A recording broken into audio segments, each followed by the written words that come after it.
सास का घूंघट पार्ट 3। अब तक हमने देखा कि देविका की हालत बहुत नाजुक है, लेकिन घर के आदमी उसे डॉक्टर के पास नहीं जाने दे रहे और जोगिंदर ने घर के मेन गेट पर बहुत बड़ा ताला लगा दिया है। लेकिन देविका की सास विमला पहली बार घूंघट उठाकर समाज के बनाए नियम का उल्लंघन करती है और देविका की जान बचाने की कोशिश में जुट जाती है। मैं भी देखती हूँ मेरी बहू को डॉक्टर के पास जाने से कौन रोकता है। देखो सचिन के बापू, दरवाजे की चाबी दे दो मुझे। तुम्हारा दिमाग ठिकाने पर है? पहले सर पर पल्लू रखो और अंदर जाओ। आज तक मैंने आपका हर गलत फैसला सर झुकाकर स्वीकार कर लिया, लेकिन आज मैं आपकी एक बात नहीं सुनूंगी। मुझे मेरी बहू की किसी भी कीमत पर जान बचानी है। मुझे चाबी दे दीजिए। पिताजी, माँ ठीक बोल रही है, चाबी दे दीजिए ना, नहीं तो देविका नहीं बचेगी।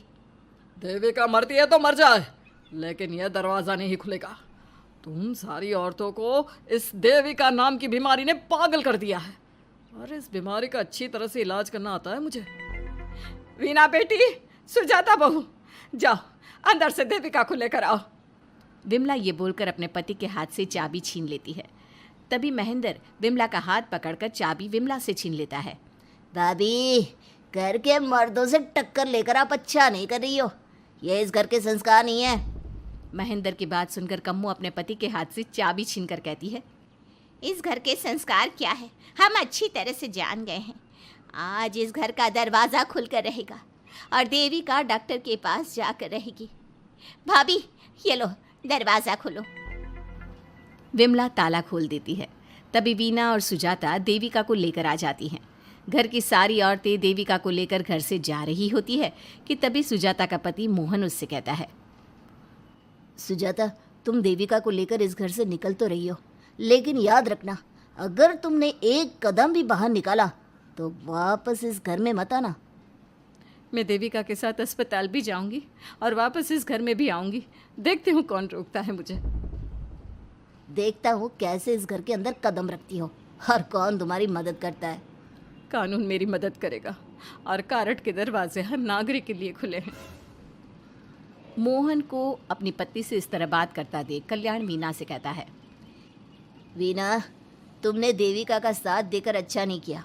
अगर तुम अभी भी इसके साथ गई तो अपना और मेरा रिश्ता खत्म समझना। मुझे कोई फ़र्क नहीं पड़ता। तुमने आज तक किया ही क्या है मेरे लिए। तुम खुद घर जमाई बनकर मेरे घर में रह रहे हो।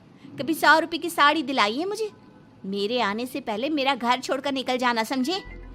ये बोलकर वीना और घर की सभी औरतें देविका को अपने साथ अस्पताल ले जाती है। वहाँ जाने के बाद डॉक्टर जल्दी से देविका का चेकअप करता है। चेकअप करने के बाद वो गुस्से से कहता है, ये क्या किया है तुमने? क्या हुआ डॉक्टर साहब? आपकी बहू की इतनी ज़्यादा हालत ख़राब है और उन्हें चोट भी लगी है, फिर भी आपने उन्हें हॉस्पिटल लाने में इतना लेट कर दिया। आपको 3 दिन पहले ही इन्हें हॉस्पिटल में एडमिट करवाना चाहिए था। हमसे गलती हो गई डॉक्टर साहब, लेकिन आप जल्दी कुछ करिए। हमारी बहू और उसके बच्चे को बचा लीजिए। देखिए, अभी कुछ भी कह पाना मुश्किल है। हम माँ और बच्चे में से किसी एक को ही बचा सकते हैं। आप सोच लो किसे बचाना है।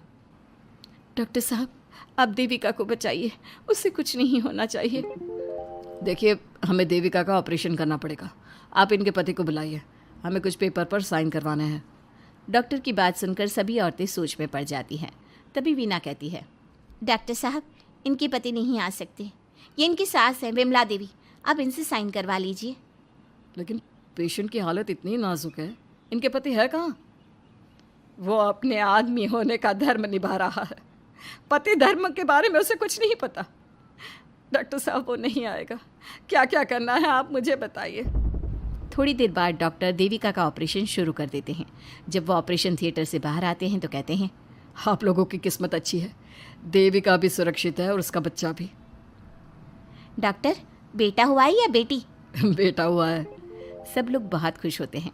कुछ दिन तक देविका उसी हॉस्पिटल में रहती है और उसके ससुराल की औरतों ने उसका बहुत ध्यान भी रखा। अब देविका कुछ हद तक ठीक हो गई। डॉक्टर ने देविका को घर जाने की इजाज़त दे दी, लेकिन सभी सोच में पड़ गए। हम भाभी को घर ले तो जाएं, लेकिन माँ, आपको घर का माहौल पता है ना। देविका भाभी अभी पूरी तरह से ठीक नहीं हुई। भाभी वहाँ आराम नहीं कर पाएंगी और पता नहीं घर के सारे आदमी हमारे साथ क्या करेंगे। माँ, क्या हम डॉक्टर से बात करके देविका को थोड़े दिन और यहाँ नहीं रख सकते? जब वो पूरी तरह से ठीक हो जाएगी तो उसे यहाँ से ले जाएंगे। ये बात सुनकर विमला सोच में पड़ जाती है। तभी कम्मो कहती है, तुम दोनों ठीक कह रही हो, मैं अभी डॉक्टर से बात कर लेती हूँ। कम्मो डॉक्टर से बात कर लेती है और देविका कुछ दिन में बिल्कुल ठीक हो जाती है। देविका अपने बच्चे को गोद में लिए बाकी औरतों के साथ अपने ससुराल जाती है, लेकिन घर के सभी आदमी उन्हें दरवाजे पर ही रोक देते हैं। खबरदार, तुम में से कोई भी औरत अगर घर के भीतर घुसी, अगर तुम घर में कदम रखोगी तो घर अपवित्र हो जाएगा। घर हमारे कदम रखने से अपवित्र नहीं होगा, बल्कि आपकी गंदी सोच की वजह से घर क्या, अरे पूरा समाज अपवित्र हो रहा है। सुजाता, मैंने मना किया था ना घर से बाहर जाने के लिए। अब एक काम कर, जैसे यहाँ आई है वैसे ही यहाँ से सीधा अपने मायके लौट जा। क्यों जी, क्यों चली जाऊँ मैं अपने मायके? मैं जब तक चाहूँ यहाँ रह सकती हूँ। अगर आपने मुझे इस घर में आने से रोका तो मैं आपकी पुलिस में शिकायत कर दूँगी। वीना, इन सब की तरह तुम्हारा भी दिमाग खराब हो गया है। अब मैं तुम्हें बिल्कुल बर्दाश्त नहीं करूँगा। तुम्हें ऐसी सज़ा दूंगा कि तुम याद रखोगी। सजा बाद में देना, पहले मेरे घर से बाहर निकलो। खुद पूरी जिंदगी में एक घर नहीं खरीद पाए और मुझे सबक सिखाने की बात बोल रहे हो। देखो वीना, तुम इस घर की बेटी ज़रूर हो, लेकिन कल्याण इस घर में ही रहेगा। उसने बहुत कुछ किया है इस घर के लिए, लेकिन तुम अब यहाँ नहीं रह सकती। क्यों नहीं रह सकती? इस घर पर मेरा उतना ही हक है जितना सचिन का। देश के कानून ने मुझे ये हक दिया है। अगर मैं चाहूँ तो कोर्ट का सहारा लेकर इस जायदाद का आधा हिस्सा ले सकती हूँ। और हाँ कल्याण, तुमसे तलाक भी ले सकती हूँ। वीना, देविका के साथ रह रहकर तुम्हारा दिमाग भी खराब हो गया है। और कम्मो, मैंने तुमसे कितना मना किया, घर से बाहर मत जाओ, देविका की मदद मत करो, लेकिन तुमने मेरी एक नहीं सुनी। अब तुम इस घर से और मेरी ज़िंदगी से चली जाओ। ये कदम उठाकर तुमने बिल्कुल अच्छा नहीं किया। ये कदम तो मुझे उस समय उठाना चाहिए था जब मैं माँ बनने वाली थी। आपके झूठे अहंकार और गलत नियमों की वजह से मैंने अपने 2 बच्चे खो दिए। अगर उस समय मैं दाई अम्मा से इलाज ना कराती और हॉस्पिटल चली जाती तो सचिन के बराबर मेरे भी 2 बेटे होते। सभी पति इस बात पर अड़े हुए थे कि वो अपनी अपनी पत्नियों को घर के अंदर नहीं आने देंगे। देविका बहुत देर तक सबकी बातें सुनती रही। फिर उसने अपने पति से कहा, सचिन, तुम्हारे घर के आदमियों की बात तो मैंने सुन ली। अब तुम बताओ, तुम्हारा क्या फैसला है? देविका, मुझे माफ़ कर दो, मैं तुम्हारे लिए कुछ नहीं कर सकता, मैं मजबूर हूँ। मुझे पता था सचिन, तुम्हारा यही जवाब होगा। मुझे अपने आप पर हैरानी है कि मैंने बिना रीढ़ की हड्डी वाले आदमी से प्यार ही क्यों किया, शादी क्यों की। अब मैं आप सबसे बस आखिरी बार पूछ रही हूँ, तुम हमें अंदर आने दे रहे हो या नहीं, या मैं पुलिस को फ़ोन करूँ? देविका, आज तक हमारे गांव में पुलिस ने कभी कदम नहीं रखा और तू हमारे घर के दरवाजे पर पुलिस को लेकर आएगी? तेरी हिम्मत कैसे हुई ये बात करने की? आज तक इन औरतों ने घर से बाहर कदम नहीं निकाला था और 2-4 दिन में तूने इन सबको इनके अधिकार भी याद करा दिए। अब तो तुम बिल्कुल इस घर में नहीं आ सकते।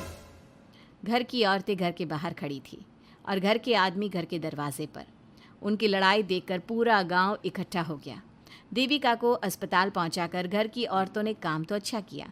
इस काम से देविका और उसके बच्चे की जान भी बच गई, लेकिन इनकी जान बचाने की कीमत घर की औरतों को कैसे चुकानी होगी, इसके लिए आपको आने वाला एपिसोड देखना होगा।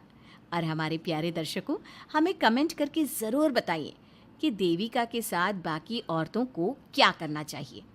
क्या उन्हें घर के अंदर जाने के लिए संघर्ष करना चाहिए या फिर वो घर छोड़कर चले जाना चाहिए? दोस्तों, हमें उम्मीद है कि आपको हमारी ये कहानी पसंद आई होगी।